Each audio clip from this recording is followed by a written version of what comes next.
Narrative क्या है कि 10 बच्चे अल्लाह की देन है और फिर बेरोजगारी मोदी की देन है।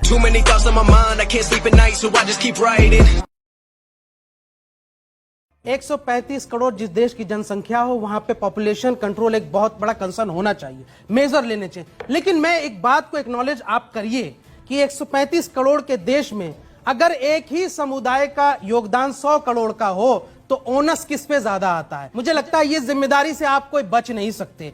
आप सवाल ये उठता है कि 14% की मीगर पॉपुलेशन मुस्लिम्स की, आप सारा ओनस देश की जनसंख्या पे उस पर अरे 100 करोड़ की आबादी का योगदान कितना बड़ा है इस जनसंख्या विस्फोट में, इसको एक्नॉलेज कब करेंगे आप? और जब आप एक्नॉलेज करेंगे तो फिर मेजर्स अपनाएंगे। किसने आपको रोका?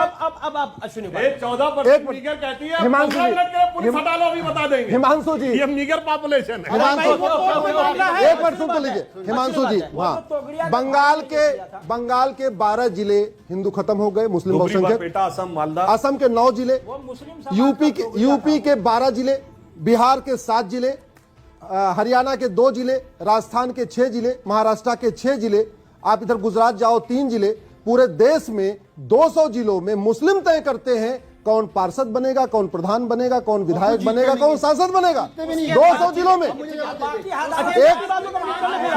एक मिनट सुन लीजिए, की बारी आएगी, पहले अश्विनी जी आप अपनी बात मैं अपनी बात करूंगा। तो मैं इसलिए कह रहा हूं जहां पे, और उसके बाद हमको माइनॉरिटी का दर्जा किस लिए चाहिए? माइनॉरिटी चाहिए, हम हलाला कंटिन्यू करेंगे, माइनॉरिटी चाहिए, मुता कंटिन्यू करेंगे, माइनॉरिटी चाहिए, मिसियार कंटिन्यू करेंगे, माइनॉरिटी चाहिए, ट्रिपल तलाक कंटिन्यू करेंगे। मेरा कहना ये किसी भी समाज की कृतियों के खिलाफ समाज खुद उठाता है।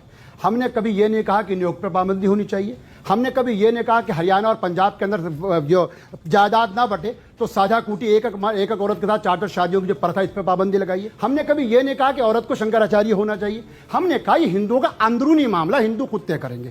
अंतिम और आखिरी बात, उसके बाद सुधांशु जी मुझको बोलने का मौका आप देने दें।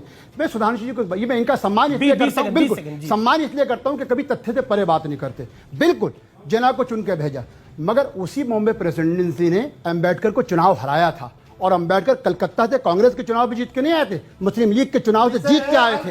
इसका मतलब ये है कि उस वक्त की सियासत का, आप सुन तो ये मतलब मैं सुधांशु जी को करूं, मैं सुधांशु जी का सम्मान करता, बिल्कुल जिन्ना को भेजा था। लेकिन लोग जानते हैं कि 2 गुजरातियों की साजिश से नाम नहीं लूंगा। एक तो मेरे लिए बहुत कद उनका बहुत ऊंचा हो गया, उनकी साजिश से अंबेडकर को चुनाव हराया गया था, और मुस्लिम लीग ने अपनी सीट देकर बंगाल से उनको भेजा था। हर जगह क्या बिल्कुल इन्होंने सही कहा। एक तो बात इन्होंने स्वीकार कर ली कि अंबेडकर जी को कांग्रेस ने चुनाव हराया था। वो कद्दावर आपसे बहुत बड़ा कद हो गया उनका, दूर से नजर आते जहाज में भी, जिन्होंने हराया था अंबेडकर को। मतलब आप सरदार वल्लभ भाई पटेल को कह रहे हैं?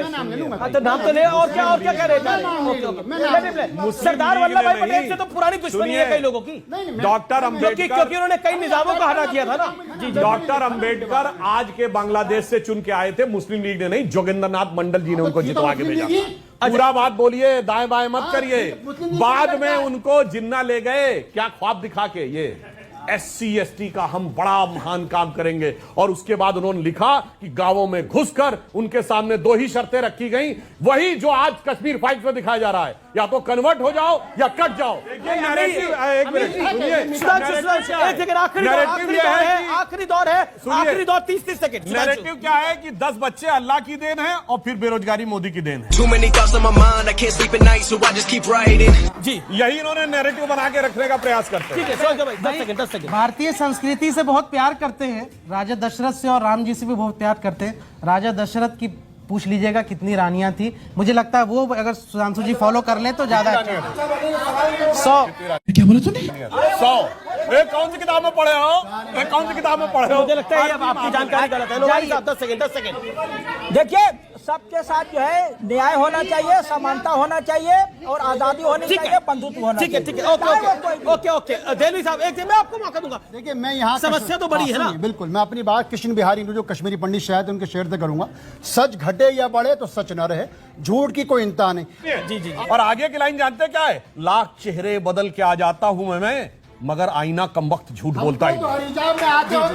ये उस शेर के आगे की लाइन है, चेक कर लीजिएगा। भगवान राम के बारे में इन्होंने कहा, मानव इतिहास में सबसे पहले समान नागरिक संहिता लागू करने वाले भगवान राम है। भगवान राम की एक पत्नी, लक्ष्मण की एक पत्नी, भरत की एक पत्नी समुद्र, एक मिनट सुन तो ले प्लीज, मैं राम राज की बात कर रहा हूँ। का मतलब क्या है? मानव इतिहास में सबसे पहले, एक मिनट सुन लीजिए, बहुत जरूरी बात है, सुनिए राम राज सुनिए। मानव इतिहास में सबसे पहले समान शिक्षा लागू करने वाले भगवान राम, सारे गुरुकुल का एक सिलेबस, सबसे पहले जनसंख्या नियंत्रण पॉलिसी लागू करने वाले भगवान राम के 2 बच्चे, लक्ष्मण के 2 बच्चे, भरत के 2 बच्चे, शत्रुघ्न के 2 बच्चे। तो समान शिक्षा, समान नागरिक संहिता, जनसंख्या नियंत्रण सबसे पहले भगवान राम ने लागू किया। ठीक है। शाबाश बेटा, बहुत बढ़िया मुन्ना।